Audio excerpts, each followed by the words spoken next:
Legalmente es un tema netamente por organizarse como sindicato y como especialmente dirigente. Es el golpe que nos están dando ahí en la dirigencia. Es una persecución, en otras Exactamente. palabras, por el simple hecho de ser dirigente Exactamente, sindical. así es. ¿Cómo empieza la persecución? ¿Qué es lo que pasa con los trabajadores? ¿Les hostigan? Exactamente, todo se basa en una persecución y en una amenaza de perder el trabajo. Entonces los compañeros tienen miedo a organizarse, a reclamar sus derechos, porque eso es lo que se reclama, no se reclama nada. Siempre la palabra sindicato está asociado a despido de jefes y cosas así. Entonces lo que se pide como sindicato es que se respete la ley y que se diga la verdad. ¿Y quién tiene miedo a decir la ley, a respetar la ley y a decir la verdad? Los que mienten y los que irrespetan la ley. ¿Qué tipo de irrespetos es hacia el trabajador?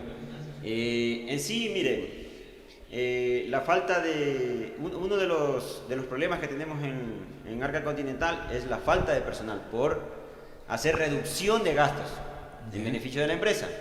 Entonces, si nosotros partimos desde ahí con la falta de personal, siempre se va a acarrear muchos problemas, porque si tú no tienes personal disponible, no tienes para sacar vacaciones.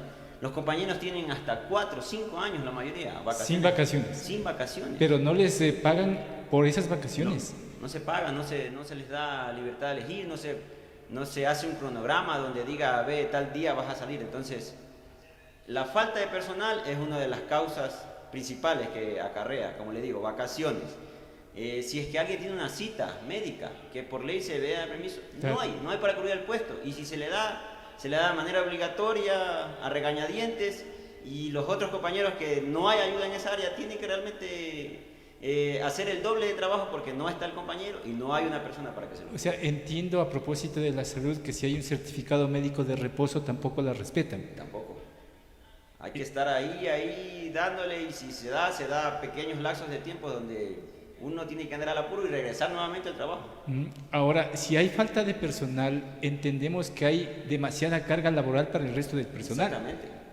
Exactamente. ¿Trabajan más de las 8 horas? Claro, exactamente. Ahí, bueno, no se especifica netamente cuál es la hora de entrada, es una costumbre que se viene desde años, que nosotros ingresemos 6:30 a la empresa, pero de ahí no hay hora de salida.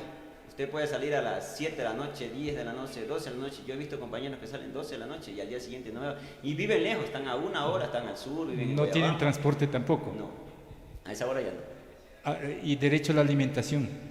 Eso sí se les cancela un rubro, pero es relativamente pequeño, que no Ya, cubre. ahora, usted dice que trabajan más de las 8 horas laborables permitidas por la norma, pero si van más allá de esas 8 horas, entiendo que deberán pagarles horas extras y extraordinarias. No se está cancelando lo que verdaderamente se debería cancelar. Sí se les paga algo, pero no lo que dice la Claro, ley. muy poco. Ahora, ¿cuántas personas están despedidas en la que usted también está en ese grupo? Sí, verá, fuimos despedidos 5. 4 somos de parte del sindicato, 3 somos dirigentes, 2 principales y un suplente. ¿Qué Entonces, actividades cumplía usted, por ejemplo? yo soy secretario de finanzas. Ya. Sí. ¿Y en la empresa qué en la empresa actividades? era operador de distribución. Yo llevo en la empresa alrededor de 13 años. Fui 10 años de la parte operativa, comercial, donde sufrí todo este tipo de injusticia. Ahora, últimamente, en estos 2 años, pasé a un puesto, digamos, casi administrativo, pero que va de la mano con la distribución y el reparto. Entonces, es ahí donde yo ingreso, porque esto no es de ahora, esto no es de 1 año, 2 años, 3 años, 5 años, son de muchos años que Más atrás de que usted empiece en la empresa. No se da las garantías, no se respeta los derechos de los colaboradores. Entonces, este sindicato es creado para eso. Es como un ente que ingresa y hace respetar los derechos. ¿Por qué? Porque, como decía nuestro libertador Simón Bolívar, nos humillarán por la ignorancia, mas no por la fuerza. Entonces, ahí es donde entra el sindicato a proteger los derechos, a hacer cumplir lo que ya está estipulado. No estamos pidiendo que se rebaje a 2 horas las horas laborables o que se nos pague los sueldos de los países desarrollados. No, simplemente lo que está estipulado por la ley. Pero Eso es lo que sí estamos lograron a lo largo de este tiempo como dirigente usted de recuperar derechos laborales. Sí, algunos sí se recuperaron por medio del sindicato, pero no directamente, indirectamente, porque la empresa se dio cuenta de que nosotros dijimos basta ya a estas injusticias. Entonces, como se creó este sindicato, empezaron a dar resultados indirectamente. ¿Ya? Sí. Mire mi caso particular, como yo fui separado de la empresa. Yo, como le digo, mi horario es de 4 a 12 de la noche. Yo trabajo en la operación para que al día siguiente se distribuyan las cargas. Entonces, yo fui notificado el domingo en la noche que me presente el lunes en la mañana a hablar con el gerente sobre el despacho que estamos realizando. ¿Ya? Más bien yo me acerqué, no siendo mi horario, me acerqué en la mañana ya porque me convocaron una reunión con el gerente. Pasé ante la oficina del gerente, el gerente me dijo que con él no tengo nada que hablar, que directamente pase a recursos humanos. Y me acerqué a recursos humanos, me dijeron, sí, realmente por esta reestructura que estamos realizando, ya no requerimos su servicio. Entonces realmente yo quedé en shock. Entonces imagínense que hasta me llamaron con engaños para ir a... El argumento es de que la empresa se está reestructurando. Sí. Y ahora le van a indemnizar. Eso es lo que estamos solicitando aquí con el compañero. O sea, que se respeten las cosas, lo que dice la ley. Y vamos a pelear hasta, si es posible, una reintegración con el compañero. Pero ya hay una propuesta de la empresa, económica me refiero, ¿o nada? No. Ahora, Edwin, este caso que nos está comentando acá el compañero que está despedido de la empresa, nace a raíz de la creación de este sindicato, una persecución, pero si no tenemos autoridades que hagan el control, ¿cómo hacemos para que se respeten los derechos? Fíjese usted, para nosotros hacer, y le comentaba, para nosotros crear un sindicato, constituir una organización sindical es complejo. Nos piden un montón de requisitos. No está como dice la Constitución. La Constitución menciona que el momento en que se constituye, así sea en una asamblea, en un potero, en un cuarto, se constituye, en ese momento ya se empieza a legalizar. Y el ministerio debería ya legalizar el sindicato y debería constituir la primera directiva. Estamos esperando que nos den ya la directiva definitiva, que ha habido demoras también. Y hay demoras porque todo está centralizado aquí en el Ministerio de Trabajo, aquí en la Sierra, porque desgraciadamente todos los casos vienen acá a centralizarse. Entonces no ha habido un proceso de descentralización y, como vuelvo y repito, el Ministerio del Trabajo, que debería tener el presupuesto más alto para poder verificar, inspeccionar las condiciones de trabajo, no lo tiene. Entonces hay pocos inspectores laborales y desgraciadamente nosotros hemos visto, en este momento estamos abocados a pedir una reintegro de los trabajadores que fueron despedidos, porque la ley dice que protege al trabajador que se constituye en sindicato hasta la constitución de la primera directiva, que estamos en ese proceso, y tienen la garantía de la protección del Estado. Entonces digo, aquí le corresponde al Estado, no esperando que nosotros denunciemos, sino al Estado le corresponde ingresar de oficio a preguntar que cómo así están despidiendo a los trabajadores. Y no pasa nada. ¿Bajo qué argumento? ¿Por qué? Porque adicionalmente cabe decir que la empresa Coca-Cola, Arca Continental, utiliza los recursos hídricos del Estado. Pues. Claro. Entonces, si el Estado les está dando recursos hídricos, lo menos que debo hacer como empresa es respetar los derechos de los trabajadores. Ese debe ser el compromiso. Y nosotros estamos haciendo ya una denuncia internacional, porque también conocemos que en México, en el Perú, tiene la misma situación que tiene, y por eso decimos que Arca Continental, Coca-Cola llamada en el mundo, está en todos los países violando constantemente los derechos de los trabajadores. Ahora, Edwin, estos procesos pueden durar mucho tiempo, de demandas.